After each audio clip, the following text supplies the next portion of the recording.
So without further ado, let me start with you, YOSSI. YOSSI HASSON from SYNAQ. YOSSI is a passionate technologist, as you can see in his profile.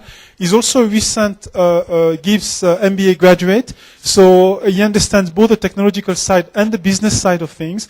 And I think it would be appropriate to start with you about your experience in dealing with entrepreneurs, the frustrations they have, and the solutions you provide in order to accelerate the diffusion of technology in South Africa and elsewhere.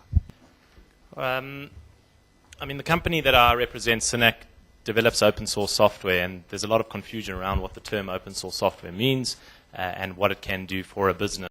All right, so we've seen that most people have an email account, have a Facebook account, and have a phone. From our point of view, and to resonate with what Malik says, those are called core infrastructure. Basic services that a business needs to be able to provide in order to do business. Now, if we look back in history, and I'm stealing it from another guy, Nicholas Carr. He wrote a very good book called The Big Switch. He looked at the industrial age and said, back then, if the ability to procure power was a strategic differentiator for businesses, and right now that might also be a strategic differentiator.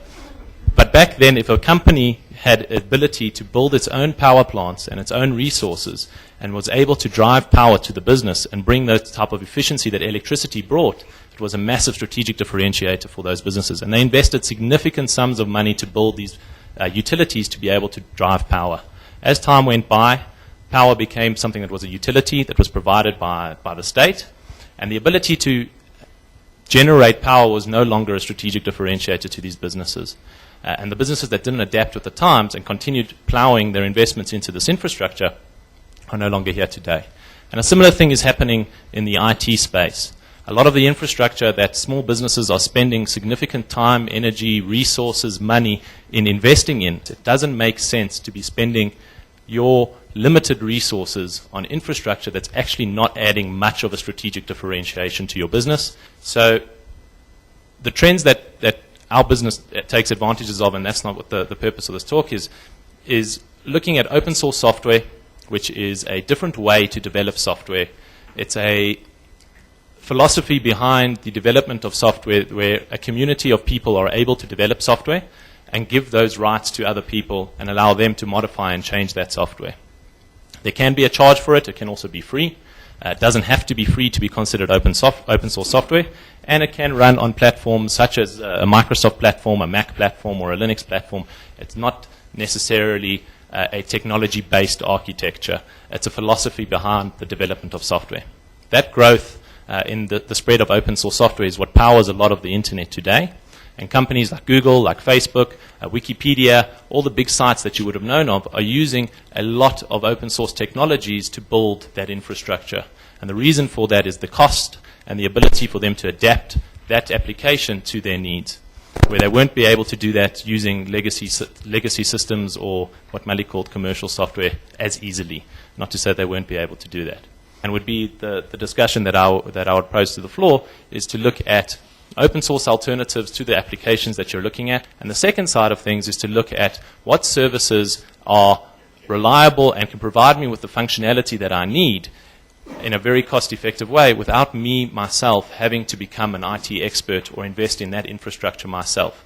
From a South African company, the first point of protocol that I would look at when looking at my IT architecture is how can I offload a lot of this type of stuff in a very cost-effective manner instead of trying to build it ourselves and get out of that old paradigm of building your own IT systems to try and have that strategic advantage.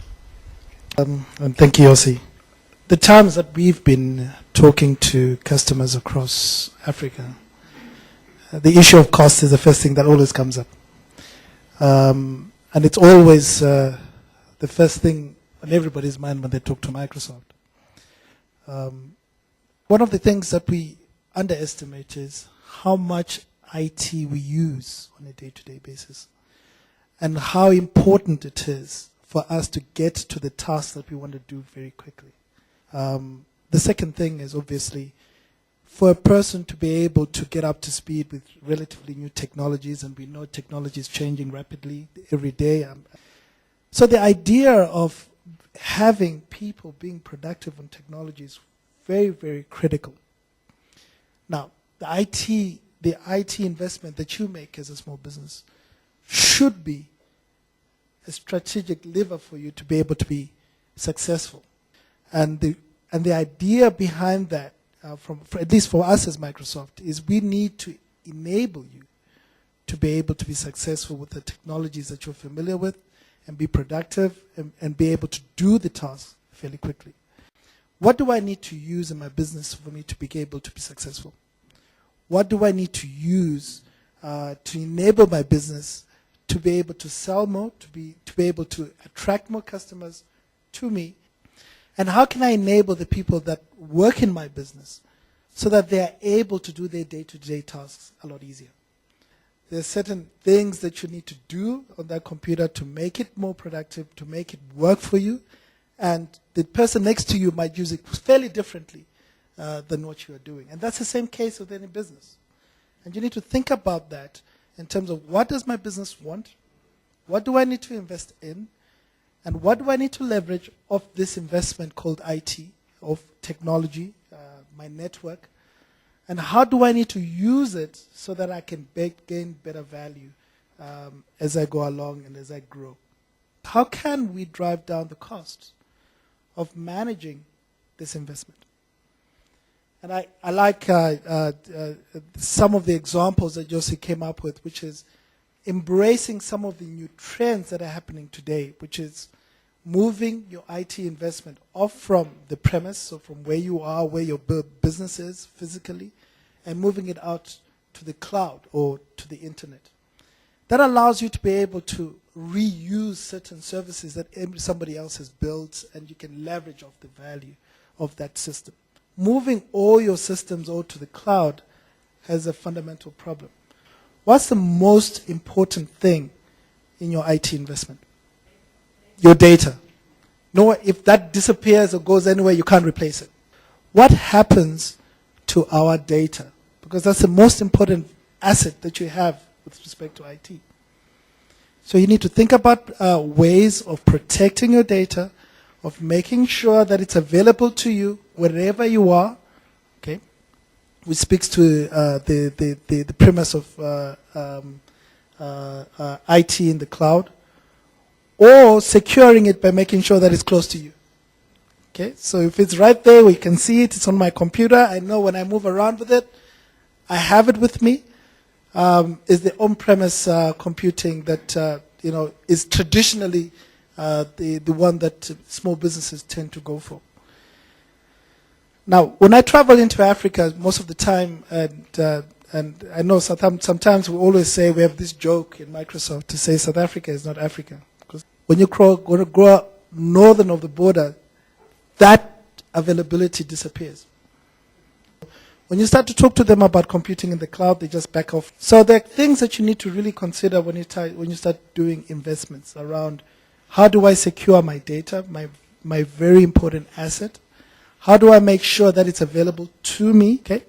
The next thing is, how do I make that data highly available to me? How do I make that data effective in terms of the way people interact with it? So data can be great, can be a large blob sitting on your computer.